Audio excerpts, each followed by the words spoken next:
American Association of Civil Engineers.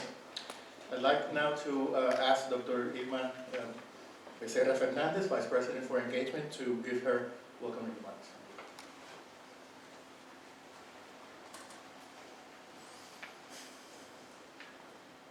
Good morning. Good morning. Good morning. Good morning, distinguished faculty, friends, colleagues, and guests. On behalf of President Rosenberg, it is my distinct pleasure to welcome you to FIU, your home. It's the home of our students, our alum, and all our friends of FIU that are here today. Welcome you this morning to this important seminar on the state of Cuba's water infrastructure and its impact on public health and the development of the island. I want to thank FIU's Cuban Research Institute and its director, Dr. Jorge Duani, and our many other sponsors for bringing together such an incredible group of experts and professional associations like the Cuban American Association of Civil Engineers and the Latin American and Caribbean Center, the Applied Research Center, and the Global Water for Sustainability Program, also known as GLOWS. As Jorge mentioned, I'm currently Vice President for Engagement here at FIU. I'm also a full professor in Information Systems. And this position of the Office of Engagement gives me the privilege of working very closely with a variety of business leaders and community leaders to improve student learning, innovation, and collaboration, also to promote community service and engagement at all levels at the university. Community engagement is in essence at the heart of everything we do here at FIU. And as a solution center, FIU is committed to working with the community to help solve some of the difficult problems that the community is facing. We are willing to take responsibility for the challenges that our community is facing. And the initiatives that are supported by the Office of Engagement essentially fall within three pillars. One is to foster innovation.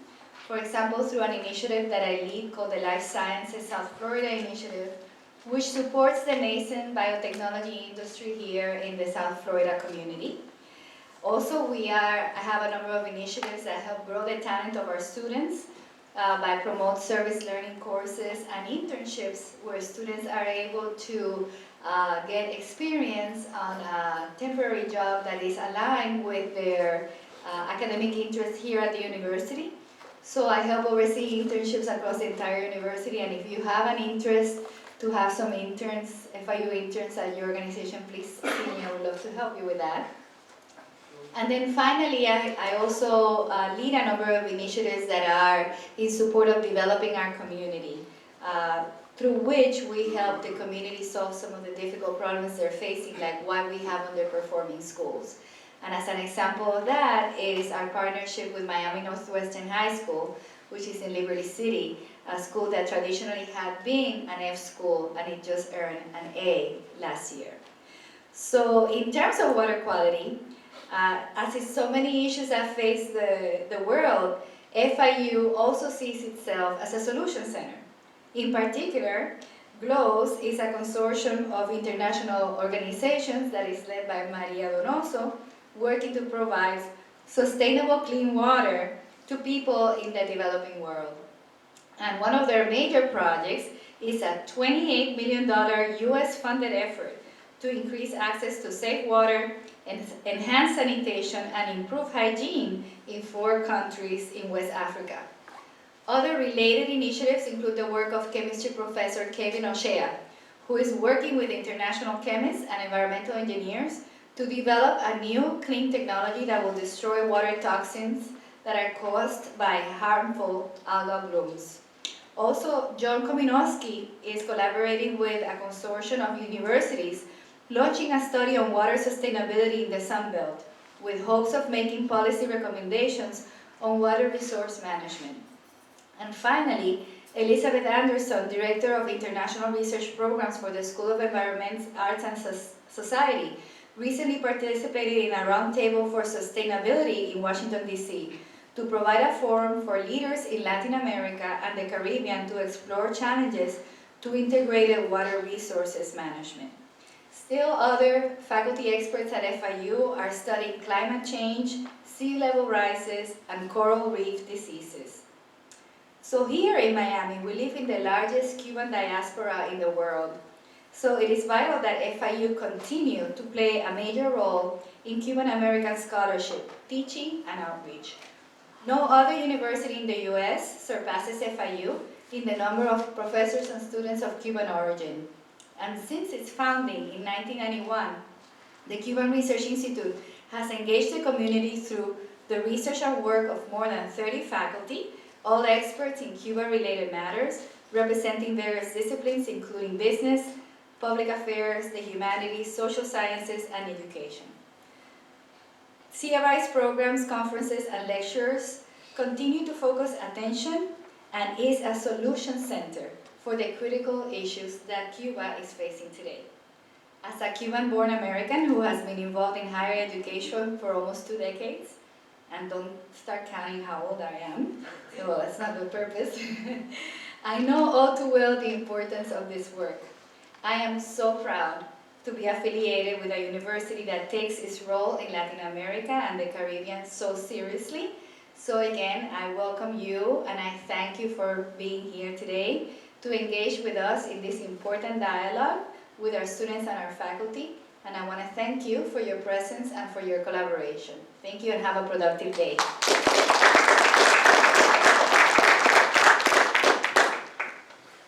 Irma, for your kind words and for your support of the Cuban Research Institute.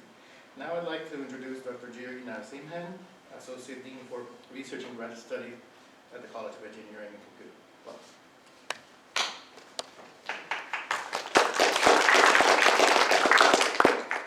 Hi, good morning. I'm delighted to add to the welcome address of Dr. Irma Becerra Fernandez. This is on behalf of the College of Engineering and Computing.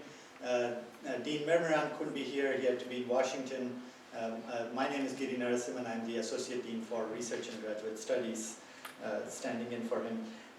The College of Engineering and Computing is celebrating its 30th anniversary this year. We have celebrations throughout the year. What we are celebrating is the fact that we've graduated over the years nearly 20,000 students, engineers, information technologists, construction managers, people who have now assimilated into this local community and have added to the talent pool in the technology sector. And we are very proud of what we have done so far. Furthermore, we also are aligned with the Beacons Council, a program called One Community, One Goal, and all its target industries. We have worked with them, and the result has been starting new degree programs in information technology, in logistics, etc. So what we are discussing today is no different. We are asking the same questions. How can we serve the community better? We have, to be honest, we have really benefited from let's say Cuba's educational infrastructure. A lot of our students have come from there. They come with good basic training, and we have shaped their future over here with our training. And so our faculty and our students ask the question how we can extend a helping hand across the Florida Straits. And I'm happy to see the community coming here together to ask this question, and hoping that at some point we can actually turn these ideas into action. Some years ago, a student chapter of our Engineers Without Borders organization led the charge to do good where good was really in dire need. They received funding from the community here and in South Florida, and they built a water supply system in a remote community in Costa Rica. There are lots of other opportunities, similar opportunities that we could participate in all across Latin America, Latin and South America, and we are here to help. Even on the research side, there are many efforts within the college that constantly ask the question how we could be part of the community and how we could help. A lot of our research in hurricane and wind engineering is relevant to South Florida and this general region. Sorry, some of our work in looking at flood damage that could result from hurricanes is also relevant to this community and to this general region. So in terms of research, in terms of education, in terms of possible community projects, we are here to help, and we are happy to be part of this think tank that will talk about how we could achieve our common goals. Thank you.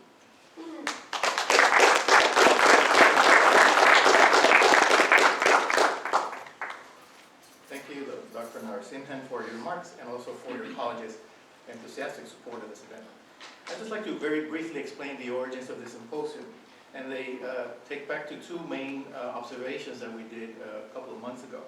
First of all, for the first time in more than a century, Cuba has had a cholera epidemic since July 2012.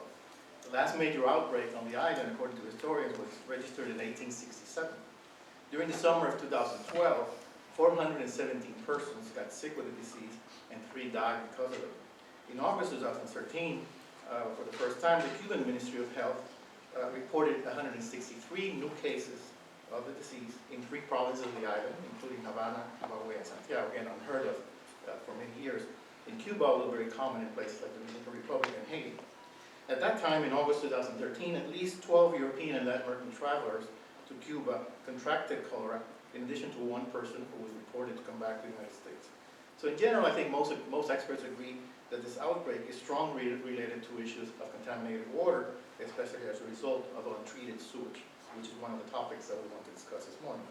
So understanding the current infrastructure and improving that infrastructure of the water situation on the island is a timely and pressing issue. On the other hand, aside from the public health implications of the topic, which of course is one of the main reasons we're here, the idea for the seminar is grounded in a recent report on the potential role of FIU in a future Cuba by Dr. Carmelo Mesa-Largo, which was discussed last summer here at FIU. In that report, Dr. Mesa-Largo identified several key areas in Cuba as well as in FIU which could be complementary in terms of the teaching, the research, and the technical resources to address some of those issues. One of the main areas outlined by the report is precisely the field of hydrology, water sustainability, and water sewage systems, which are part of the expertise of the GLOWS program and the Applied Research Center. So last semester we approached Dean Amir Mimran of the College of Engineering, Dr. Ines Friay, who's sitting in the chair of the first panel, Director of ARC, Ms. Maria Fernandez Borrata, the past president of the Cuban American Association of Civil Engineers, and some other colleagues who were very enthusiastic and agreed that we should hold a public forum on the needs and challenge posed by Cuba's water infrastructure. So we're very happy to have initiated this conversation, which to my knowledge has not taken place before here at FIU, at least not in a systematic way, which we're about to hear this morning. And we're especially glad also to begin to be building bridges between the traditional core of Cuban and Cuban American studies in the fields of the humanities and the social science on the one hand, and professional applied fields such as engineering on the other. We're also planning to expand this conversation on other topics with the College of Medicine and the School of Social Work and Public Health, and later on with the law school. So without further ado, let me introduce you to Dr. Ines Friay, who will chair our first panel. Thank you. Thank you, Dr. Toani. This morning, we are going to be exploring Cuba's hydrology, resource management, and current infrastructure. And let me briefly introduce my distinguished colleagues that are part of this panel. Let me start here to my left, Dr. Maria Donoso, Director of the Global Water for Sustainability Program here at Cornell International University. Following Dr. Donoso, we do not have Dr. Fernando Miralles this morning. He's caught in DC. For those of you who have worked in Washington, DC before, the time is never yours. You know, there are always all sorts of pressing matters that we need to tend to. and Dr. Fernando Miralles sends his regrets. And we have Dr. Giorgio Takiev, a senior scientist from the Applied Research Center at Florida International University, taking his place. And we also have Mr. Jose Cueto, who's the project manager for the City of Coral Gables Public Works, and has done a tremendous amount of work in international waste and water projects. So we are going to have the panelists make remarks. We're going to go in the order of Dr. Donoso, then Mr. Cueto, and then finally Dr. Takiev. And after that, we're going to open the floor for any questions that you may have of the panelists. Dr. Donoso?